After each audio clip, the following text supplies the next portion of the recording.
Welcome back to the Deep Dive. Today, we're taking a journey to a place in Tokyo that's just packed with stories Ueno. That's right. Most people, they think pandas, museums, maybe a Miyoko market. But the actual story of Ueno Hill, it's way more dramatic. We're talking 140 years of conflict, resilience, some really surprising twists, too. Oh, absolutely. It's funny you mentioned the surface stuff, because when you actually stand in Ueno Park today, you're basically standing on layers of history. It's been a sacred site, a battlefield, a place for showcasing Japan's industrial might, and crucially, a refuge. It really is this amazing blend of culture, art, and learning, isn't it? It is, and what's really unique, I think, globally unique even, is just how much cultural firepower is concentrated right there. You've got world-class museums, the country's oldest zoo, top art schools, all crammed onto one hill. So for this deep dive, we've dug into historical archives, records from cultural organizations, looked at maps and architectural plans. Yeah, and our mission really is to trace how this specific hill went from essentially the ruins of a temple to this major international arts hub we see now. And a big part of that story, as you mentioned, is resilience. Exactly. We really want to focus on how the people connected to Ueno managed to protect this cultural heart through some incredibly tough times, devastating disasters, war. It's about the people who kept bringing it back. We'll cover some amazing ground. From the Dutch doctor who literally saved the park from becoming a military cemetery. A key moment. To this absolutely hilarious, almost unbelievable story about a statue that had the wrong head for, over 30 years? Oh, that one's a classic Ueno story, a perfect example of the unexpected twists here. Okay, let's jump in. Where does the Ueno story really begin? Before the park, before the battles? Well, before it was Ueno Park, the hill itself was called Shinobugoka, and its whole identity back in the Edo period was tied up with Kanneji Temple. Right, Kanneji, this wasn't just a local temple, was it? It had a much bigger significance. Oh, definitely not just local. It was established strategically by the Tokugawa shogunate. Its primary function, beyond religion, was to protect Edo Castle. It was the Kimon. The Ghost Gate, the Northeast Guardian. I read it was meant to mirror a similar setup in Kyoto. Precisely. The shogunate deliberately placed Kanneji in the northeast to mirror Enrakuji Temple on Mount Hiei, which guarded Kyoto's imperial palace. Ueno's high ground, its topography, was perfect for this role, made the whole hill sort of sacred and strategically vital. And the name Ueno, where does that actually come from? I know there are a few ideas floating around. Yeah, there are a couple theories, but the one that seems to hold the most water connects it to a feudal lord, Todo Takatora. Ah, the guy from Iga Ueno. That's the one. Now, Mie Prefecture. The story goes that he looked at the layout of this plateau, this hill, and it reminded him of his own domain, Iga Ueno. So he started calling it Ueno. Makes sense. What about the other ideas? Well, there are minor theories linking it to the old Kozuki province, or maybe it just meant upper field Ueno compared to the lower areas like Shitaya. But the Todo Takatora connection feels the most historically grounded, Okay, so we have this powerful strategic temple complex dominating the hill. But then comes the Meiji Restoration, and everything changes violently. Dramatically. Yeah. That's when the hill becomes an actual battleground. In 1868, you have the Ueno War. The Shogutai, who were loyal to the old shogunate, made their last stand right there against the new government army. And the result for Kanneji? Catastrophic. The fighting was incredibly fierce, and the temple complex was almost completely destroyed, just leveled. And after the battle, the new Meiji government stepped in and confiscated the entire area. The sacred protector became, a huge piece of burnt-out real estate. A blank slate, essentially, which naturally attracted the attention of the military. They had plans, didn't they? Practical ones. Very practical. Post-war, the military looked at this big, empty hill and thought, perfect spot for an army hospital and a military cemetery. Makes sense from their perspective. But someone disagreed. Strongly. This is where the Dutch doctor comes in. Dr. Ep.1, yes. A Dutch military physician advising the Japanese. He heard about the plan, hospital cemetery, on this beautiful natural high ground, and he was, appalled. He didn't just object mildly, did he? He had some strong words. He really did. He called the whole idea a baiken, which basically means a completely mistaken or absurd view. He thought it was madness to build institutions like that on such a prime natural spot. So what was his argument? How did he convince them to change course? It seems like a military hospital would be a priority. His argument was quite forward-thinking, really. He focused on public health and, importantly, aesthetics. He argued that a large, beautiful, elevated site like this with fresh air and views shouldn't be for the dead or the sick, but for the living, for public recreation, education, health. He pushed hard for the idea of a public park like they had in Europe. And incredibly, it worked. It did. His persistent lobbying convinced the Meiji government. In May 1876, they officially designated the land as Japan's very first public park. One determined Dutchman basically saved the future cultural heart of Tokyo. Which leads us perfectly into that quirky statue store you mentioned. Ah, yes, the statue. So, fast forward almost a century to 1973. Ueno decides, quite rightly, to honor Dr. Baldwin for his crucial role. They commission a lovely bronze statue, a great tribute. Sounds appropriate, but... But years later, someone takes a closer look, researchers delve into it, and they discover the face on the statue. It wasn't Dr. Baldwin at all. No, who was it then? It was his younger brother. Apparently, the sculptor worked from a photograph, and the photo they used had misidentified the brothers. You're kidding. For how long? For 33 years. From 1973 until 2006, the statue, supposedly honoring the park's savior, actually depicted his sibling. That is just fantastic. A park saved by vision, preserved through turmoil, and guarded for 3 decades by the wrong Dutchman. It's one of those little historical details that makes Ueno so interesting, isn't it? They finally corrected it in 2006, put the right face on. But it's a great reminder that history can be surprisingly, well, human and fallible. Absolutely. Okay, so Baldwin saves the land. It becomes a park. Now we move into the Meiji era proper. The hill stops being fought over and starts becoming something else entirely, a hub for modernization. Exactly. It becomes the premier stage for showcasing Japan's ambitions to modernize and catch up with the West. The best example of this is the series of huge national industrial exhibitions held right there in the park. These weren't just trade shows, were they? They had a bigger purpose. Much bigger. They were carefully staged national events designed to show the world, and maybe more importantly, to show the Japanese people themselves, that Japan was serious about industry and technology, that they could compete. How big are we talking? What kind of things were on display? They were massive and they grew fast. The very first one in 1877 pulled in 460,000 visitors. Think about that in 1877. They had something like 84,000 different items on display. Wow. Like what? We're talking the cutting edge of the time. Working models of wind turbines, sophisticated lathes for manufacturing, advanced looms for textiles, especially silk. It was about proving that Japan could make things, not just import ideas. And the momentum kept building. It really did. The second expo in 1881 nearly doubled the attendance, 820,000 people. But the third one, in 1890, that one really made waves in a way that changed daily life in Tokyo. Ah, this is where the transportation tech comes in. Precisely. Tokyo Electric Light Company, which was the ancestor of today's TEPSIO, set up and ran Tokyo's very first electric train right inside the exhibition grounds. An actual working electric train. Yeah. In Ueno Park. Yep. Not just a model, it was a demonstration, sure, but it was the symbolic birth of electric transit in the city. And Ueno was the place it debuted. It showed Ueno wasn't just displaying progress, it was hosting the innovation itself. What's really interesting is how Ueno seemed to balance this serious industrial stuff with, fun, new kinds of entertainment technology. That mix is key to Ueno's whole vibe, I think. You had government officials seriously inspecting machines, but you also had the general public lining up for completely new kinds of thrills. Like the water shoot. Exactly.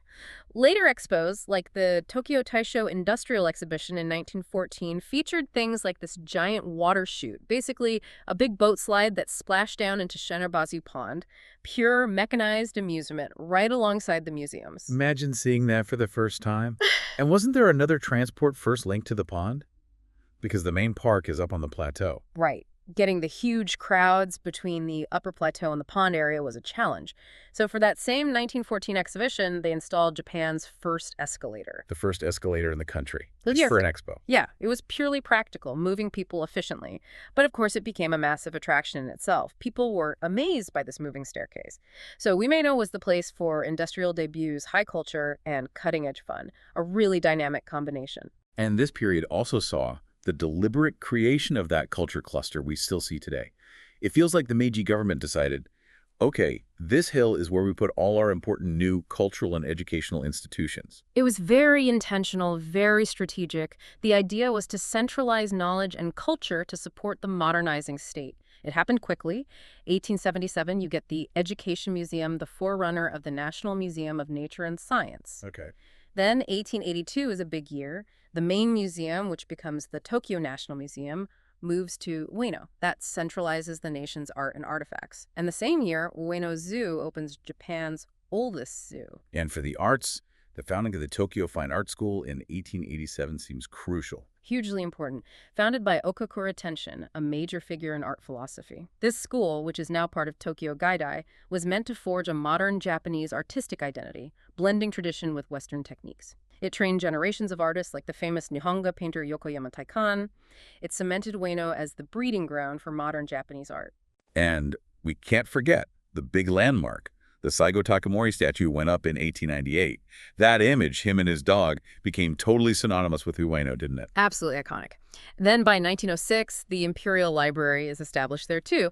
So within just a few decades, Ueno transforms from this sort of religious fortress into this secular hub of national learning, art, and science. And none of this would have been possible, really, without the crowds being able to get there easily. Yeah. Ueno Station's opening in 1883, how critical was that? Oh, utterly critical. Destiny, maybe. It opened as the main terminus for the Tohoku Main Line, linking Tokyo directly to northern and eastern Japan.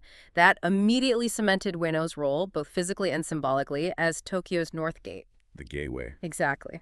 All the materials for the expos, the students coming to the art school, the treasures for the museums, eventually the waves of workers, they all flowed through Ueno Station. It was the funnel connecting the capital to a huge part of the country. So Ueno is established. It's buzzing with culture, industry, people. But then the 20th century brings these immense challenges. The Great Kanto earthquake is the first major test. A massive test, 1923, an earthquake estimated at magnitude 7.9. The devastation, especially in the surrounding low-lying areas, the Shitomachi, was just horrific. The records use that chilling term, Jigoku Eizu, a vision of hell to describe places like nearby Asakusa. Why was it so bad there, and what did Ueno offer? Those low-town areas were crammed with wooden houses and narrow streets. When the quake hit, buildings collapsed, and then firestorms just ripped through. It was incredibly fast and deadly. But Ueno Park, thanks to Baudouin's vision, it was this huge, open, elevated green space. It acted as a natural fire break, stopping the flames from spreading further. And crucially, it became the single most important safe zone in the area. A refuge. An absolutely vital refuge. People fled there to escape the flames and collapsing buildings. And there's that poignant detail about the Saigo Takamori statue again during the earthquake. Yes, it's remarkable. Amidst all the destruction, the Saigo statue stood firm. It became this stable landmark in the chaos. And people started using it as an impromptu message board. They pinned up Tazunabito missing person notices all over it. Families desperately searching for loved ones congregated there. The statue literally transformed from a historical monument into a beacon for reconnection. That's incredible. So the park instantly shifted from being a cultural space to being life-saving infrastructure. Immediately. The authorities acted fast. They set up something like 10,000 temporary shelters right inside the park grounds. Relief stations, emergency hospitals, even daycare centers popped up. It proved, in the most dramatic way possible, the immense value of having large, open, green spaces in a dense city. It wasn't just nice to have, it was essential for survival. And after the devastation, Ueno naturally became a symbol of Tokyo's recovery. Very much so. The symbolism was powerful. Just 6 years later, in 1930, the big Imperial Capital Reconstruction Festival held its final parade, and it ended right there in Ueno Park. It was a very public declaration. Tokyo is back, and Ueno is the stage for our comeback. But even during the rebuilding, modernization didn't stop. We see another major transit development in 1927. That's right, the opening of the subway line between Ueno and Asakusa. This was a huge deal, Japan's, and indeed East Asia's, very first subway line. And it was quite advanced for its time. Oh, yeah. It featured things like modern automatic ticket gates, which is totally new technology for the region. Meanwhile, the cultural institutions kept expanding, too. 1926 saw the Tokyo Prefectural Art Museum open. That's the forerunner to today's Tokyo Metropolitan Art Museum, Japan's first public art museum. And then the Grand Science Museum in 1931. Yes, the Tokyo Science Museum, now the National Museum of Nature and Science, opened in that impressive Neo-Renaissance building. It just kept reinforcing Ueno as this central campus for knowledge. But of course, this period of reconstruction and optimism was overshadowed by the approach of World War II. And the war brought its own kind of tragedy to Ueno, particularly at the zoo. A truly heartbreaking chapter. In 1943, the military issued orders to dispose of dangerous animals at zoos across Japan.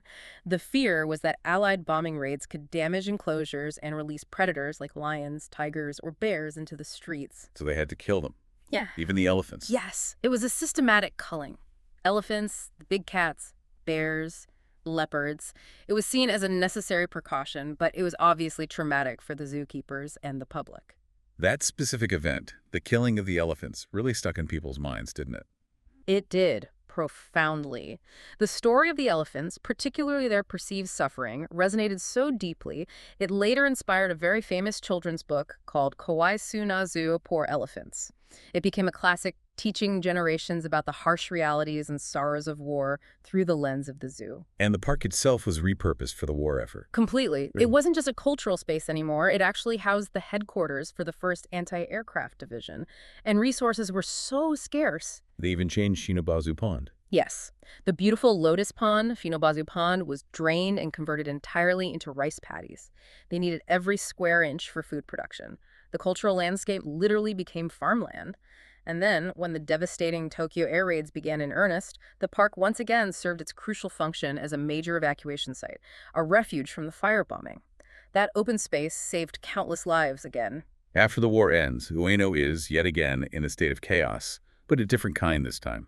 Socioeconomic hardship seems to define the immediate post-war period. Absolutely. The area around Ueno Station especially was incredibly chaotic. You had rampant black markets springing up everywhere, security was terrible, and there was widespread poverty and homelessness. And tragically, large numbers of war orphans ended up living around the station. Yes, it was a desperate situation for many. Kids living rough in the station, in the underground passages. Conditions were brutal, especially in winter. Disease was rife. And these black markets, they were the precursor to Emeyoko, right? What was the atmosphere like? Exactly. Those sprawling makeshift markets eventually coalesced into the Emeyoko we know today. The atmosphere then was apparently one of desperate energy. You could find almost anything if you had the money or something to trade, but it was rough. And it was largely controlled by Takiya, the street vendor gangs. Yes.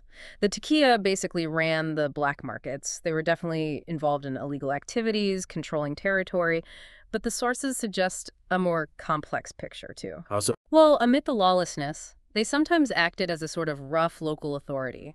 Some accounts suggest they occasionally helped the orphans find odd jobs or maybe just find food. A strange sort of underworld support system in a completely broken society. Not glorifying them, but acknowledging that complex dynamic. And that energy, that haggling, that mix of goods it lives on in Emeyoko today. It really does. Emeyoko feels like a direct descendant of that post-war scramble. Meanwhile, the park itself was in bad shape and needed serious restoration. This is where local groups stepped up, like the Ueno Shusekai. Yes, groups like the Shusekai, which later became the Ueno Tourism Federation, were absolutely key. They spearheaded the effort to bring the park back to life. What were their priorities? Regreening and restoring beauty. They undertook this huge project to plant 1,200 and 250 new cherry trees. That's basically the foundation of the amazing cherry blossom spectacle Ueno is famous for now. And they painstakingly worked to return Shinobazu Pond from being a muddy rice paddy back to its original state, bringing the lotuses back. It was about healing the landscape. At the same time, Ueno Station was taking on this really powerful emotional weight, wasn't it? Especially in the 1950s, the Showa 30s. Hugely significant. This was the peak era of Shudan Shushoku. The group employment system. Right. Huge numbers of young people, often straight out of junior high or high school, were recruited from rural areas, especially Tohoku and Hokuriku in the north, to come work in the factories and businesses of rapidly rebuilding Tokyo. And Ueno Station was where most of them arrived. So for thousands of teenagers, Ueno Station was their very first, overwhelming glimpse of the big city. Imagine it. Stepping off the train from your small village into the noise and chaos and sheer scale of Ueno Station, it must have been incredibly intimidating, but also exciting. A mix of hope and fear. And there was art that spoke to this experience. Yes, perfectly capturing that feeling was the mural Jiyu Freedom by the artist Junichiro Inokuma. It was installed in the main concourse in 1951.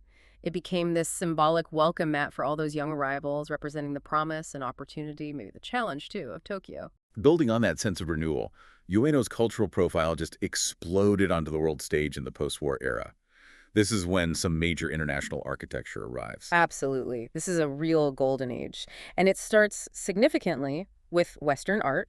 In 1954, the National Museum of Western Art, the NMWA, opens. And it's designed by none other than the Swiss-French master Le Corbusier. Le Corbusier building in Ueno Park. What made it so special? I know it's up for World Heritage status now. It's based on his idea of the Museum of Unlimited Growth. You see it in the square, spiral gallery plan that can theoretically be expanded outwards. And those distinctive pilatus, the columns lifting the main building up, create this open space underneath. It's a landmark of modernist architecture, connecting Ueno directly to global design movements. And what's really neat is the building right across from it, the Tokyo Bunka Kaiken, or Tokyo Culture Hall, opened in 1961.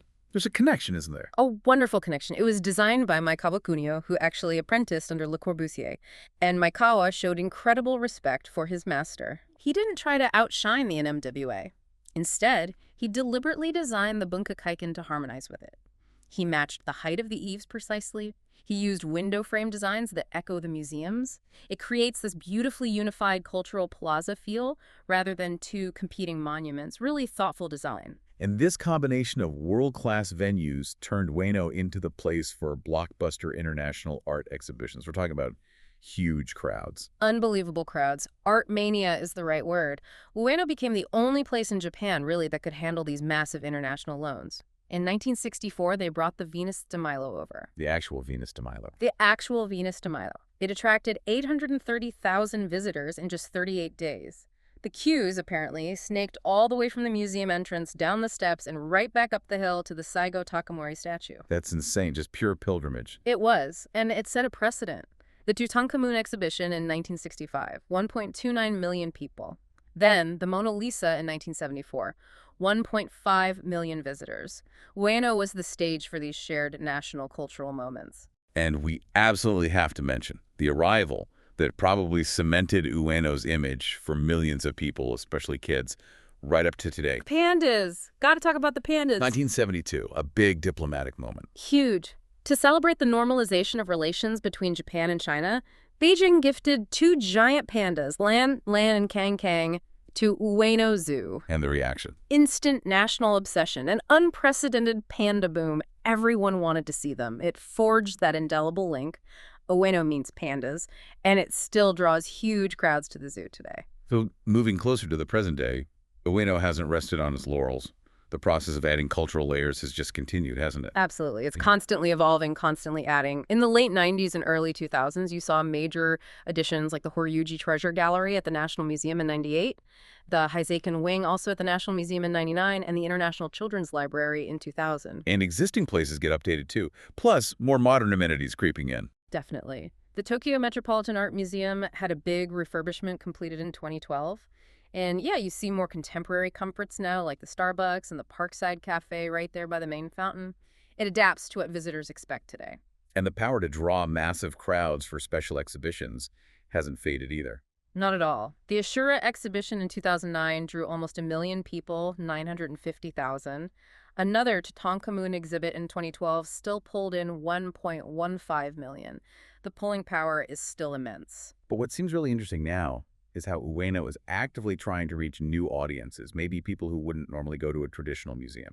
That's a really key strategy they've adopted. Our sources point to exhibitions like the one focused on the manga artist Takahiko Inoue, famous for Slam Dunk and Vagabond, or the Attack on Titan exhibition. Hugely popular manga and anime. Exactly. And these exhibitions brought in massive crowds, many of whom were probably setting foot inside a major Ueno museum for the first time. It's a smart way to use popular culture as a gateway to kind of onboard a new generation into the museum environment. So while the high culture on the hill evolves, down below, Ueno still retains that very distinct downtown Shitamachi feel, doesn't it?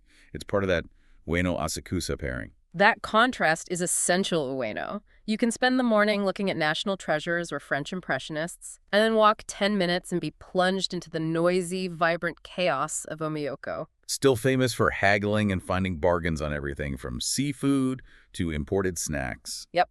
High art meets street-level commerce and energy. It's a unique mix. And the social fabric of the area keeps changing, too.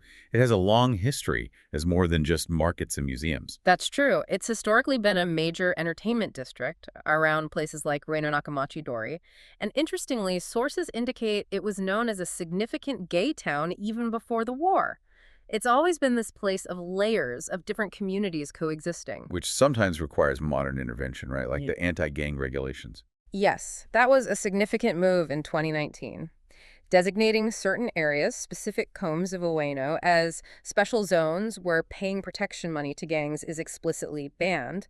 It's an attempt to regulate some of the historical, grittier aspects of a downtown district operating right next door to international cultural assets. And you also see organic shifts, like the decline of the so-called pachinko village. Yeah, observations suggest that dense concentration of pachinko parlors, especially near Showadori, has shrunk somewhat. It just shows Ueno is never static. It's this constant negotiation between history, culture, commerce, and regulation. It really is an incredible concentration of history in one relatively small part of Tokyo. Looking back over everything, Ueno's identity feels like it's built on, well, constant change, constant rebuilding, and this deep bedrock of culture. I think the core theme, the thread running through it all, is the dedication of the people who kept protecting it. Whether it's Dr. Bodwin fighting for the parkland initially, or Okakura Tenshin building the art school's vision, or the local associations replanting cherry trees after the war, Ueno always had champions. And those amazing little stories, the wrong statue, the first escalator just to move crowds, the Saigo statue covered in messages, they make the history feel so alive and, frankly, quite amusing at times. They really do. And if you pull back to the big picture, Ueno's most profound contribution might be that dual role it played, being this international cultural hub and simultaneously serving as this vital urban safety net. The refuge aspect. Exactly. That green space, that hill, literally saved lives during the Kanto earthquake and the firebombing. It functioned as a void, a break against destruction in a city built largely of wood and paper back then. That really makes you think, especially in terms of modern city planning. So maybe the next time you're walking through Ueno Park. Yeah, take a moment. Remember Dr. Bodwin arguing against building something practical like a hospital there. He saw more value in the open space itself. So the thought to leave you with is this. If you were designing a city today, a dense, modern metropolis, what kind of equivalent space would you build in? What's the modern version of Ueno Park, a large, non-commercial, maybe cultural safety zone, deliberately carved out at the city's core? Ueno's history suggests that sometimes the most critical piece of infrastructure isn't a building or a road, but the space you intentionally leave empty, ready for culture, for recreation, or when the worst happens, for survival. Definitely something to think about. We hope you enjoy this deep dive into the fascinating, complex, and resilient history of Ueno. Until next time.